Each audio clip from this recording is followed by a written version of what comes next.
Yeah, I'll give you the simple version of it. By now, I mean, everybody's familiar with ChatGPT and OpenAI and all that. Virtually everybody's gone around and played with it, and or image generators or what have you. That's a closed source piece of software, right? So you can go to OpenAI. You can use it either for enterprise purposes or for just playing around with it on ChatGPT or what have you. But effectively it's a black box. You're gonna get the service. OpenAI dictates the terms of how you use it, and you can, if your use case fits within those circumstances, then great. For a lot of enterprise use cases that may not necessarily be the best fit, there are options. They have other options. One of the primary ones is taking an open source model, a pre-trained model that can do any number of things from text summarization or image generation or natural language processing or what have you, and then using that inside of their own use case. The challenge with that is that the most popular place to go and get that from is a website called Hugging Face.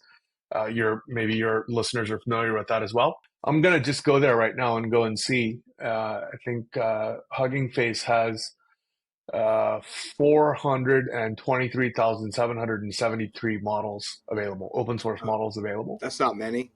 That's not many at all. No. So, most people, I'm sure, can keep that in their minds and just know exactly what to do. The problem is that it's difficult to know where to get started. And enterprises typically have a bunch of rules and regulations about what's allowed to be done and what's not allowed to be done. So, licensing, what data you're allowed to use into it, how do you control the outputs, the auditing that goes along with it, who's allowed access to it.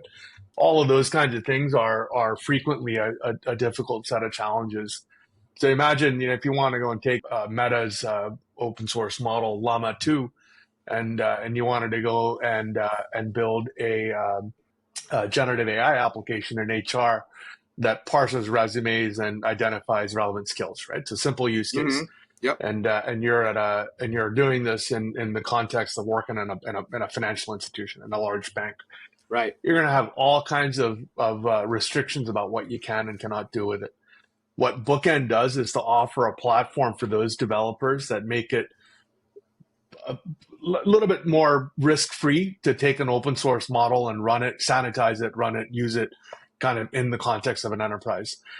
This isn't different from how enterprises adopted open source technologies in any number of other things, databases, search engines, web servers, what have you. In all of those cases, you take an open source piece of software, license it, sanitize it, benchmark it, and make it available so that the IT leaders who are responsible for the running and maintenance of enterprise software can do so with a controlled amount of risk and know-how about what's actually going on.